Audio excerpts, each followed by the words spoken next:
ये कितना beautiful card आया है। एक साइकिल खत्म हो रही है,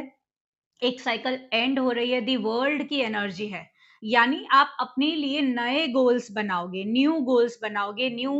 डायरेक्शंस डिसाइड करोगे, नए एफर्ट्स डालोगे। एक साइकिल कंप्लीट हो रही है लेकिन आगे और बढ़ोगे, तो कुछ ऐसी चीज़ों से आप अपने आप को डिटैच करोगे, जो अब आपके काम नहीं आ रही है और उस चीज़ को डिटैच करते हुए आप आगे गोल्स बनाते हुए मुझे नज़र आ रहे हो। सो डेफिनिटली रिलेशनशिप में कुछ न्यू रिलेशनशिप्स आ सकते हैं, प्यार मोहब्बत बढ़ सकता है, फाइनेंशियल बहुत अच्छा दिख रहा है मुझे, ग्रोथ दिख रही है करियर में, स्पिरिचुअली आप बहुत अच्छे से इंक्लाइंड होते हुए दिख रहे हो। हेल्थ में डेफिनिटली मैं आपसे कहूंगी,